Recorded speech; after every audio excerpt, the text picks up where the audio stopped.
Hello, so I was wondering what was the notation I could read on LeetCode, which was basically what you can see down there, like with those like colon type of the type of the variable or the parameter, and then the little arrow here indicating something. So I went to dig into it a little more to understand what we're dealing with here.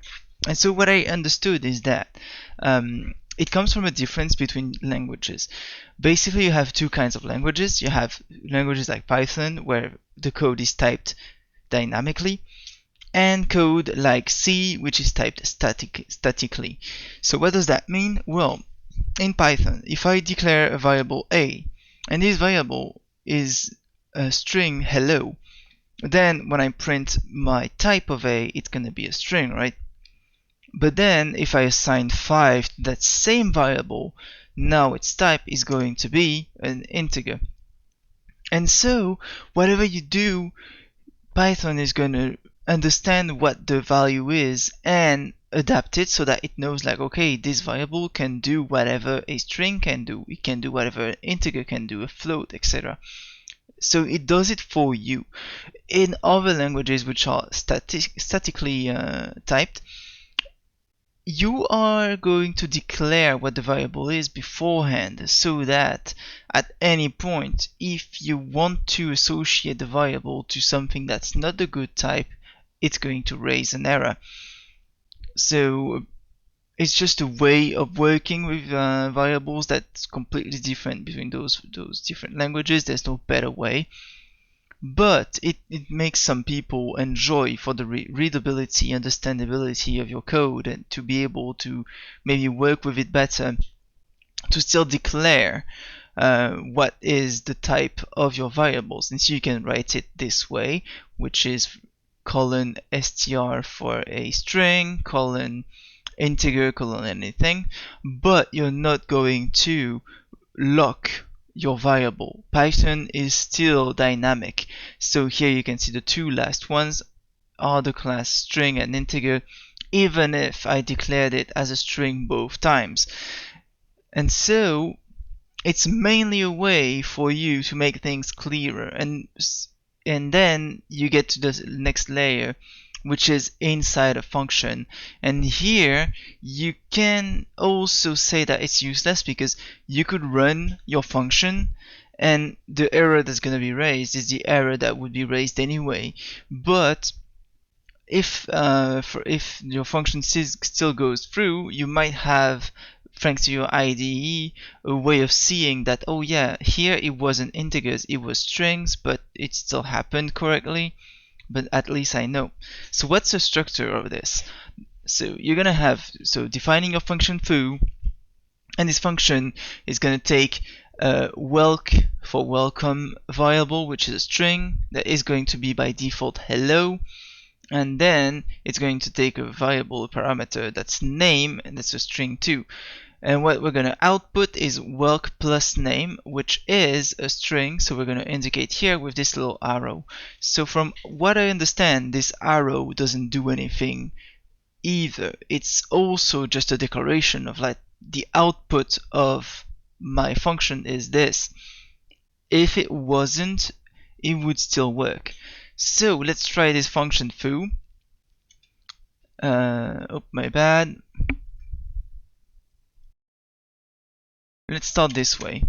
Sorry, let's change this a little bit and make it like hello. Okay, and here my foo is going to take something, so hello Tony, for example. Okay, and boom, hello Tony. So it's working, we get a string, there's no problem. But if I try to do it with a number, I raise an error, right? But here my error is about, see, the operation being wrong. Can only concatenate string, not integer. Okay, so this shows that this is only declarative. The error is still going to be inside here. And that's why if we add the welcome thing, which is a string, and then the name, and so we're going to have welcome, here we could have this hello and Tony, okay, and it's working. But if I do foo of 1 and 2, it's working too, because, well, if there's no error, there's no error, but you might be able in your IDE to have information about the fact that foo didn't take in strings and didn't output a string. Okay, and so it's a way, for example, I guess on leetcode, for them to know that there was a mistake in the way you did your answer.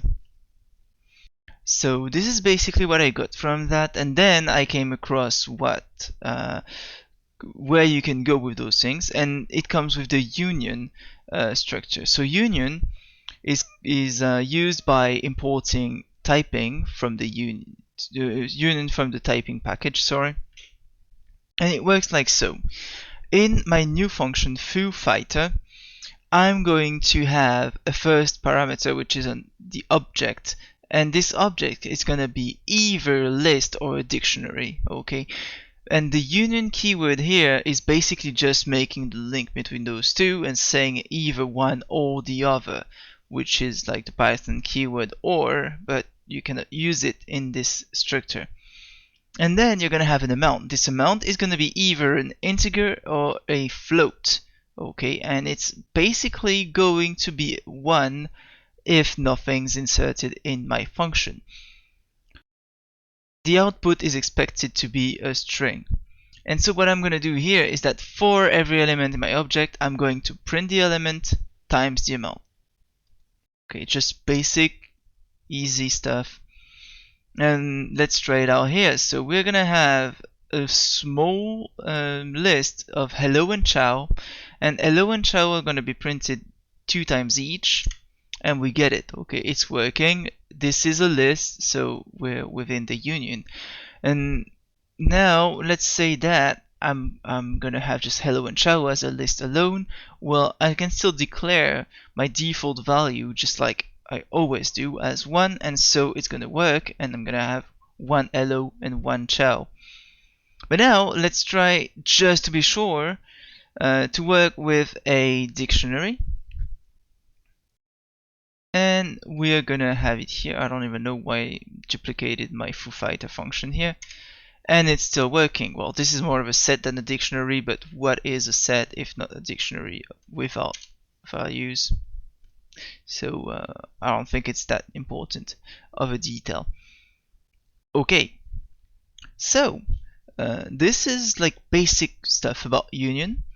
But you could also make stuff more precise. For example, you could go deeper into this by stating that in your dictionary, within it, you want to have strings only or integers only. So you can define a complex structure of what you want to bring back or what you want to use. For example, if your dictionary should only be names of fruits or objects, well, then it should be a string, right? And so you can use that in that way. So I just wanted to say that is a possibility. I didn't work into it right now because I don't feel like I'm gonna need it really. But at least we will know what it is if we see it. And so now let's go and just finish with this notion of union with what if I want to be able to have a non-value? Like I don't want this parameter to be mandatory. So I can, like I showed you, I can have a default value, but I could also just say that my footing function is going to be an object integer and then is going to take a message which is either a string or none. And so what we're gonna do is print footing of free and sold to, and you see that we have free in stock, so f string of there is object in stock, and then sold to as this message. Okay, and here now if I print footing of 5, well, I've got an error. Why? Well, because I still need 2 arguments in my function, so let's add the argument and say, oops, caps lock, and say none, and now it's working. But, well, this is practical, but you've got another way of doing it still with your typing module, and this is with the optional keyword. So optional is going to work this way. You're going to import optional from typing, and you're going to have my function footing, which is going to take an object 1 as an integer, an object 2, which is an integer, and a stuff, which is an optional string that you might be using for anything inside your function, but that you don't actually need to see. And so your goal is just to return object 1 plus object 2. So what's going to happen here if I call footing 5, 2, and none? Well, the same thing as usual. So yeah, just another way of writing this union thing here. Okay, just a note that I came across searching about this. So apparently here I'm using Python 3.8.5 on my Jupyter notebook, but soon we will have an update which is going to be on Python 3.10, and this is how you can write down those new this whole typing annotation thing. Instead of using union from the package, you can use the Python keywords and symbols, and so you can have here list or dictionary. Amount is going to be int or float, and the result is going to be an int or a float. Obviously this doesn't fit my function, but you can say just like anything that you want, right? So this writing should be available soon. I believe Python 3.10 should be in October or something. So yeah, that was interesting to see that this is actually going to evolve, and well, I was lucky enough to learn about it right now.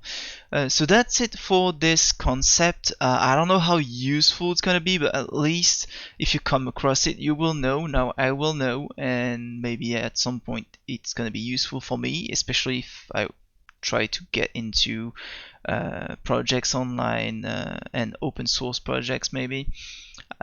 We'll see if I feel comfortable for that soon. So yeah, keep on coding, and I'll see you soon. Bye.